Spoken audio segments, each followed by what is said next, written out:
Magandang tanghali sa inyong lahat at welcome po sa ating Awakening of Faith program.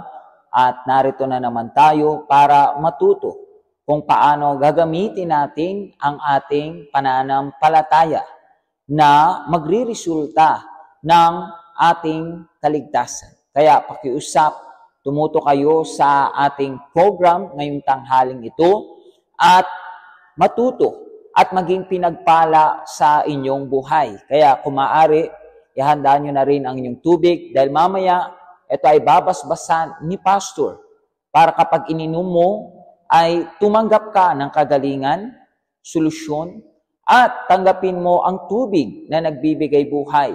Ito ay ang banal na Espiritu. At pwede ka rin na maglagay sa ating comment section ng iyong mga prayer request. At ito ay ipapanalangin din ni Pastor. Ihanda mo na rin ang iyong Biblia para mamaya meron tayong babasahin patungkol sa salita ng Diyos. At kung ikaw ay may mga problema, may mga pinagdaraanan sa buhay at kailangan mo ng kausap, kailangan mo ng panalangin, kailangan mo ng tutulong sa iyo na lumabas sa problemang ito, nandyan yung ating helpline, ikaw ay tumawag at si Pastor gagabayan ka. Ipapanalangin ka at ito ay magiging pagpapala para sa iyo. Amen? So pakiusap, ilike at i-share mo na rin ang ating programa upang ang iba naman ay makaalam sa ating programa ngayong tanghaling ito at sila rin naman ay makapanood, matuto at maging pinagpala. Amen? Magbabalik tayo pagkatapos ng testimony na ito. Panoorin natin ngayon. Meron akong addiction sa droga, addiction sa pornography, masturbation, sigarilyo. Halos lahat ng addiction ay meron ako. So, naging alipin ako ng ilang taon sa mga addiction na to. Mula pa nung pagkabinata ko hanggang sa nakapag-asawa ko. So, dito nagkaroon ako ng mas matinding problema. Kasi namulat ako sa pamilya na mayroong sagana. Hindi ko naranasan na magtrabaho. Kaya dahil dito, naging mahirap sa akin nung nag-asawa ko. Kaya nakadepende ako sa magulang ko, sa nanay ko. Sinubukan kong humingi ng kapirasong space para sa pag-start ko ng negosyo dun sa harap ng shop niya. At akala ko dito ako ito yung magiging solusyon para maging maayos yung problema ko. Pero naging kabaliktaran yung nangyari. Naging mas masahol pa ako sa addiction ko sa droga kasi meron akong pinagkukunan. And lumipas yung panahon na yung negosyo na binigay sa akin ng nanay ko ay tuluyan nang bumagsak. Dahil sa bisyo ko, nagsimulang lumayo sa akin yung pamilya ko. Naging mailag sila sa akin, nawalan sila ng respeto, nawalan sila ng paggalang sa akin. Dito, para lang masustentuhan ko yung bisyo ko, nagsimula akong gumawa ng mga bagay na mas matindi pa kaysa sa ginagawa ko dati. Nagsimula akong magnakaw, natutunan kong ibenta yung mga gamit ko, mga napundar naming gamit ng naming mag-asawa para masustentuhan yung bisyo ko. Yung asawa ko, napagpasya niyang umuwi na sa probinsya at gustong hiwalayan ako.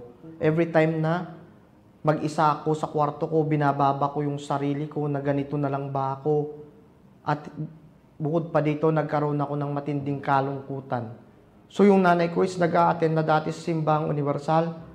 So nung bumalik yung asawa ko, ito yung pagkakataon na grinab ng nanay ko para imbitahan yung asawa ko. Nakita ko yung pagbabago ng asawa ko. Nakita ko yung pagbabago niya, unti-unti sa pag-uugali niya, kung paano niya ako tratuhin.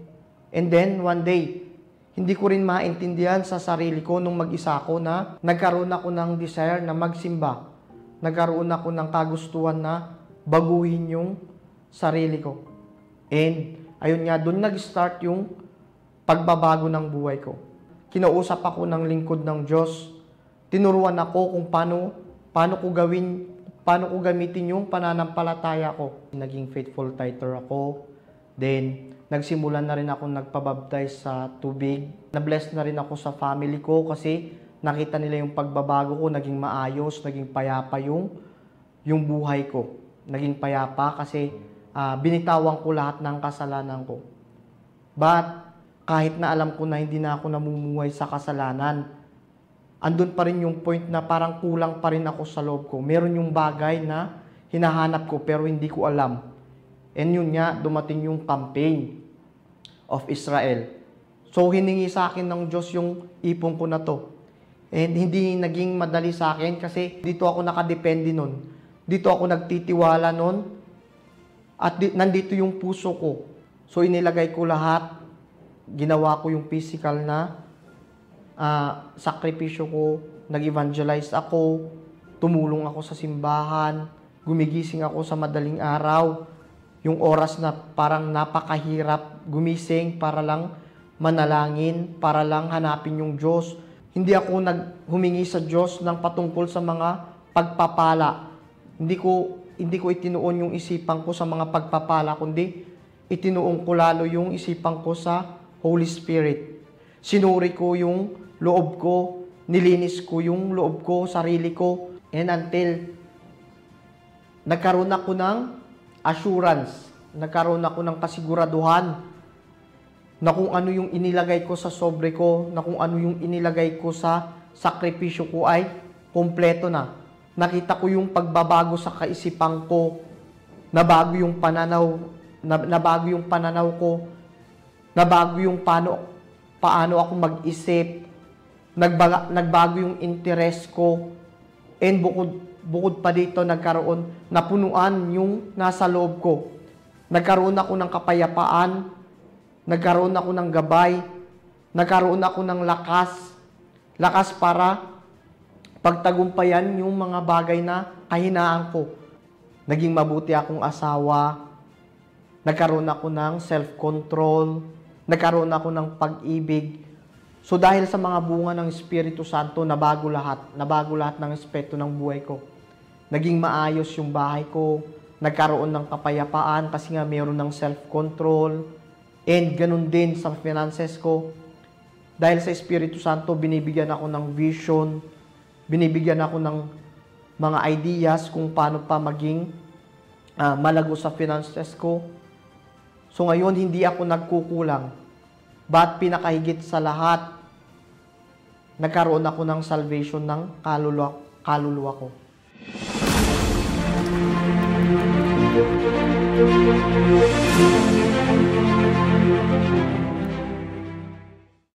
Minha amiga, meu amigo, presta atenção. Jesus diz para você, para mim, para todos nós, sede vós perfeitos, como perfeito é o vosso Pai que está nos céus. Essa perfeição você vai aprender como nesta quarta-feira. Qualquer igreja universal, nós vamos ter uma aula, um estudo desse assunto e vai mostrar para você como você reverter esse coração mau, esse coração injusto, esse coração imperfeito. Você vai ver como é possível você decidir mudar esse coração. É isso mesmo. Mas, bispo, o coração não é algo que é impossível controlar. É verdade. É impossível você controlar os desejos e cobiças do coração. Porém, você tem uma arma. Deus nos deu uma arma. A palavra dele. E essa palavra que ensina como você enfrentar, como você mudar o seu coração, você vai receber nesta quarta-feira. Qualquer igreja universal do Reino de Deus. Pela manhã, tarde e à noite em especial. Você é o nosso convidado. Nagbabalik tayo sa ating Awakening of Faith program at tayo ay tutungo na sa ating napakalakas na message. At ano ba ang ating pag-uusapan ngayong tanghali? Ito ay patungkol sa puso. Ano ba ang nakasulat sa Biblia patungkol sa puso? Mateo chapter 5 verse 8. Basahin natin ngayon. Nakasulat, mapalad ang mga taong may malinis na puso dahil may kita nila ang Diyos. So dito, nire-require tayo na magkaroon ng malinis na puso upang makita natin ang Diyos sa ating buhay. Pero ang tanong ay, paano ba tayo magkakaroon ng malinis na puso? Kaibigan, gamit ang ating sariling pisikal na lakas, kakayahan, talento, o mga kaalaman, ay magiging imposible pa rin na magawa natin na magkaroon ng malinis na puso. Dahil ang pagkakaroon ng malinis na puso ay mangyayari lamang kapag ang isang tao ay tumanggap ng banal na Espiritu. Dahil yan ay nakasulat sa aklat ng Ezekiel na yung Diyos, aalisin niya sa atin yung pusong bato, mandaraya, masuwayin, yung pusong masama, at ilalagay niya sa atin ang panibagong puso, malinis, dalisay, banal sa Kanya, at ilalagay niya ang banal na Espiritu sa ating buhay. So, kapag tinanggap mo ang banal na Espiritu sa iyong buhay, ay tataglayin mo rin ang malinis na puso na ito. At paano mo mapapanatili na ang iyong puso ay malinis? Ito ay mangyayari sa pamamagitan ng salita ng Diyos. Sinabi ng Panginoong Hesukristo na ang aking salita, ang salita ng Diyos, ang naglilinis sa atin. Halimbawa, ikaw ay nakapaglinis na ng iyong bahay. Pero, hindi mo lang yan gagawin for some time. Kung nakapaglinis ka ngayon, at malinis na malinis ang bahay, anong gagawin mo? Pagkatapos mo mag-general cleaning, i-maintainin mo ito sa paanong paraan? Sa pamamagitan ng araw-araw na iyong paglilinis. At sa pamamagitan nito, mapapanatili mo ang malinis na bahay.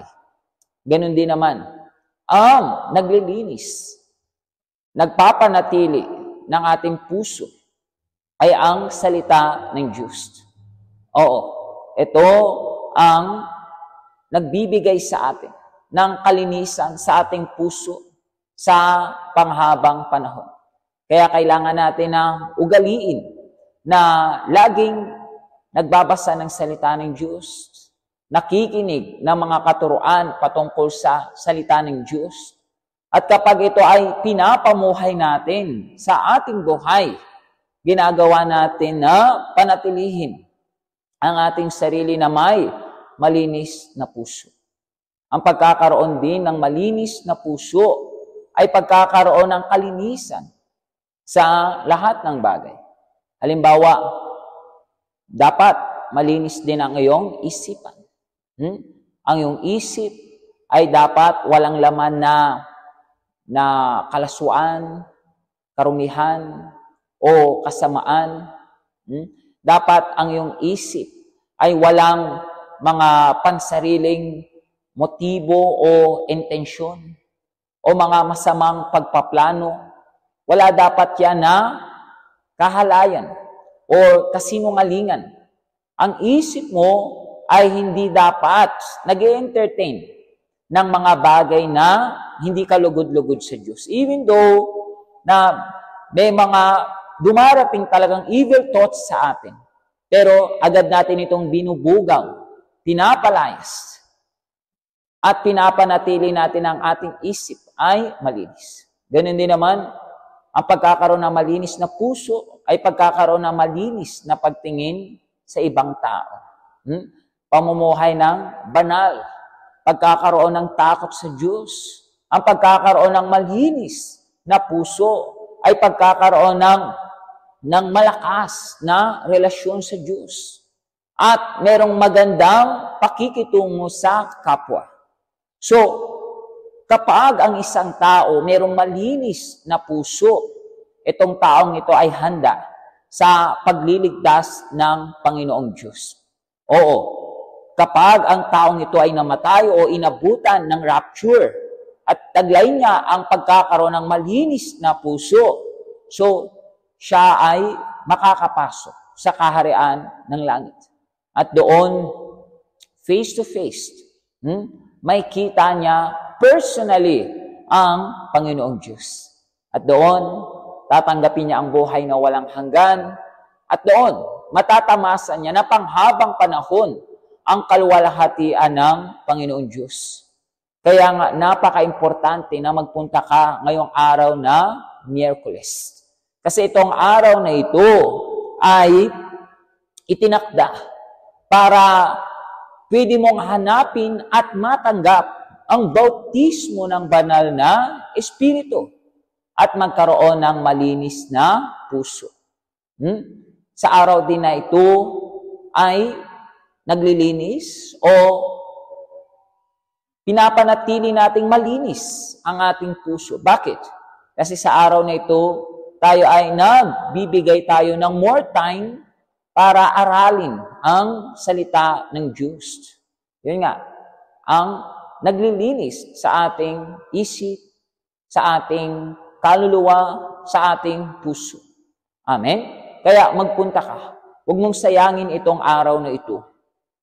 Kung ikaw ay malapit sa ating main church, main cathedral, sa UCKG Building, General Rojas Avenue, Araneta City, Cubao. Magpunta ka. Meron pang service ng alas 3, alas 5, at alas 7:30 ng gabi. At ito nga ang main service. Mamaya, babasahin ni Bishop yung Bible study na ibinigay natin sa inyo last Sunday. At kung wala ka pa nito, ay pwede ka pa rin tumanggap. Basta ikaw ay magpunta. Or pwede mong i-scan yung ating QR code dyan, or magpunta sa ating website. At doon, may kita mo ang mga addresses ng pinakamalapit na mga UCKG Health Center o Simbahang Universal sa iyong paligid. Amen? So, magpunta ka. Magpunta ka. You can also ask sa helpline natin, may sasagot na pastor, kung anong oras na susunod na service doon sa pinakamalapit na UCKG Health Center sa iyo. Pero magpunta ka. Magpunta ka upang tanggapin mo ang bautismo ng banal na Espiritu at magkaroon ka ng malinis na puso. At ganoon din naman ay meron tayong Bible study na maglilinis at magpapalatili ng iyong puso. Amen? So kaibigan, kung ikaw ay merong tubig, hawakan mo ngayon at pumasok tayo sa ating prayer of agreement. Hi, magandang araw po sa inyong lahat. Ito ay yung oras upang tayo ay magkasundo at ipanalangin at i-bless ang inyong mga tubig. Kaya hawakan po ninyo yung tubig ninyo at tayo ay magkakasundo sa oras po na ito. Ipikit ninyo ang inyong mga mata sa oras po na ito. Aming Diyos, sa pangalan ni Kristo Jesus, maraming salamat Panginoon sa oras na ito. Dahil ito yung oras para ang sinumang narito Panginoon na nangangailangan ng tulong mo, ng kagalingan, ng kalakasan, at sa pamamagitan ng pananampalataya nila, nitong tubig na ngayon ay binabasbasan ko aking Diyos, na kapag ito'y iinumin nila, tatanggapin nila Panginoon yung kagalingan at yung buhay nila ay maging malakas na, maging kung saan ang kagalingan ay matanggap na nila. Kaya mga kaibigan, ngayong oras na to, nasan ka man ngayon, yung baso ng tubig mo, yung bote ng tubig na hawak mo ngayon, ay ibinibless ko sa pangalan ng Ama, ng Anak, at ng Banal na Espiritu. Kung naniniwala ka ngayong oras na to, inumin mo ngayon ng mayroong pananampalataya at tanggapin yung kagalingan, yung kalakasan na mula sa Panginoong Diyos.